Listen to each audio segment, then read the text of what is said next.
Indépendance totale. 7h, 10h sur Radio Courtoisie, ligne droite, Corentin Périni. Alors nous allons parler aujourd'hui de l'atelier Perrault, des ateliers Perrault qui sont ancrés en Anjou depuis le XVIIIe siècle. La maison Perrault qui est un fleuron du patrimoine qui œuvre avec passion dans les métiers de la charpente et de la menuiserie. Pour en parler, nous sommes avec Jean-Louis Bidet. Bonjour Jean-Louis Bidet. Oui, bonjour. Alors vous êtes directeur commercial charpente, vous êtes charpentier depuis 40 ans chez Perrault, chez les ateliers Perrault. Alors quel est votre parcours? Comment vous êtes devenu, comment vous êtes arrivé dans les ateliers Perrault? Jeune apprenti à une rentrée de septembre à l'âge de 15 ans. Comme tout jeune qui commence dans une entreprise, je suis quelqu'un du village de Saint-Laurent-de-la-Plaine. Et en fait, en disant, tiens, charpentier. Et charpentier, on commence dans le métier. L'entreprise était en évolution régulière depuis déjà un bon nombre d'années. Et je me suis mis dans les pas d'un certain nombre de charpentiers ici, en étant curieux, en regardant, mais finalement sans trop savoir, parce qu'à l'âge de 15 ans, on sort de l'adolescence, on avance progressivement et finalement on se retrouve dans un collectif. J'ai pris goût au métier très tôt, le travail du bois, le travail de construire, le travail de travailler en équipe. Et voilà, une période d'apprentissage, une période de travailler sur les chantiers, de mener moi-même les chantiers. Et puis après, avec une évolution régulière au fil des années, jusqu'à aujourd'hui, avec pas mal d'années d'expérience qui font que je suis plus à l'aise sur le métier de charpentier en patrimoine, notamment restauration du patrimoine, bâtiment historique, dirons-nous. Voilà. Et donc justement, vous avez commencé à 15 ans, donc c'est magnifique quand on sait que maintenant les gens font bac plus 5, 6, 7 avant d'avoir un métier. Vous, ça vous avez appris, il n'y a pas de secret, le métier de charpentier, c'est en charpentant qu'on devient charpentier. Exactement. Et bon, la passion compte beaucoup, hein. Donc, quand on est passionné parce que l'on entreprend de ce que l'on fait, on peut s'émouvoir des belles constructions, des choses simples, parce que les choses belles sont pas forcément les choses compliquées, complexes. Au contraire, il faut rendre les choses qui apparaissent assez complexes en réalisation, les aborder de manière simple en disant quelle est l'origine d'un tracé, quelle est l'origine d'une construction, prendre étape par étape. Et après, progressivement, les choses s'enclenchent, on peut dire. Et puis, on a tous besoin dans le métier de charpentier, on dira plus facilement nous ou on que je, parce qu'on ne fait rien seul. On apprend des autres, transmet aux autres. Et c'est un élément clé dans la transmission du métier, des savoir-faire qui sont ancestraux pour un certain nombre. Et puis, on vit avec la modernité aussi, parce que le charpentier n'est pas seulement quelqu'un qui regarde derrière lui. Le charpentier regarde devant lui avec des nouvelles techniques, il met au service du métier des ouvrages à réaliser. Et tout ça, c'est un tout, en fait. C'est un tout, mais le côté passion sur ce que l'on entreprend, c'est un élément clé, parce que on peut entraîner autour de soi un certain nombre de personnes, d'idées, de projets, qui nous mènent vers des choses agréables à réaliser. Parce que vous avez commencé à 15 ans, alors vous nous parlez de passion, donc aujourd'hui les gens de 15 ans sont plutôt sur leur, on va dire, sans être dans les clichés, mais plutôt sur leur portable, plutôt à regarder des films. Vous, comment vous est arrivée votre passion? Vous vous êtes dit, tiens, moi je veux faire des charpentes, je veux travailler le bois. Je viens d'une époque où il n'y avait pas de portable, donc c'est déjà différent. Après, tout petit, enfin plus jeune comme d'autres, hein, j'aimais bien faire des petites choses, travaux bois, la matière. Bon, la matière, le bois, et après vient le côté construction. Alors, construction, on part sur des choses simples au départ, parce qu'il faut apprendre le métier progressivement, les assemblages, une à une, les pièces qui entre elles. Ensuite, c'est plus complexe. Et d'une maison d'habitation on peut construire, on passe ensuite à des édifices de plus grande portée, de grands ouvrages, des charpentes en chêne. Donc, c'est un long processus. Et en fait, il faut être patient. Il faut se donner du temps pour apprendre.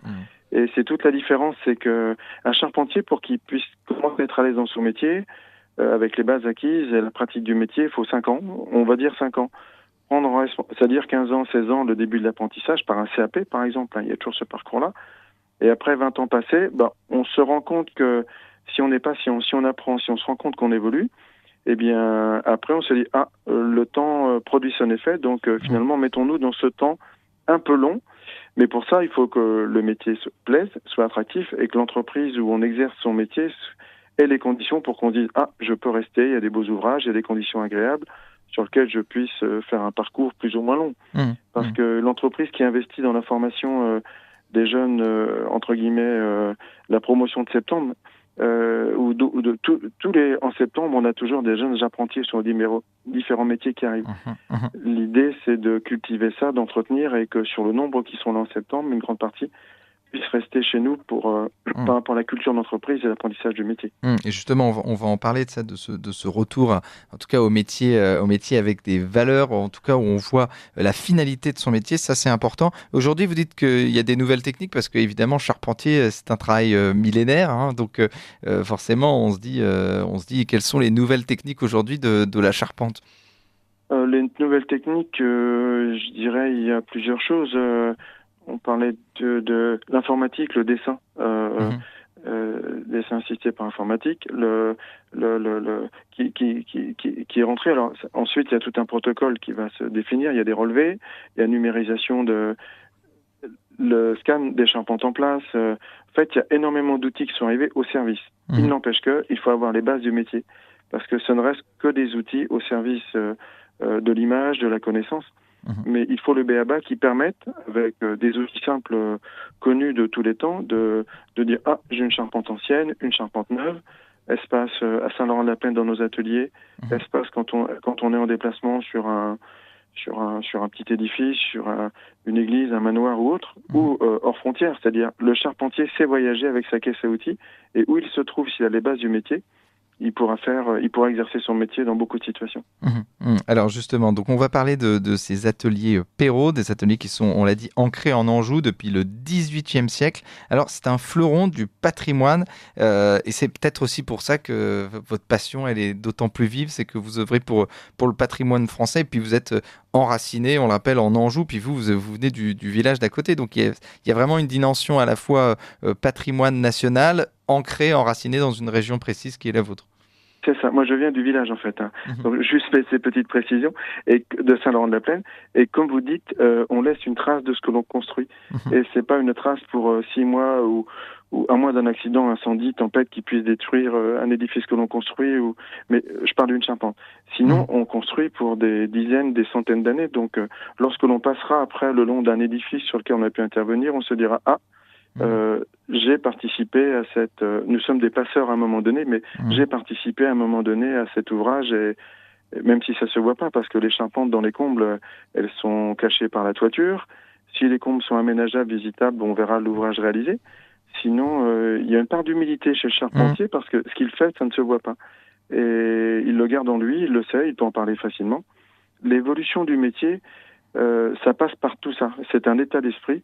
Et nous, on en joue, alors que ce soit travailler dans son village, dans le département, prendre la route de Paris, travailler dans la capitale ou ailleurs dans des régions françaises.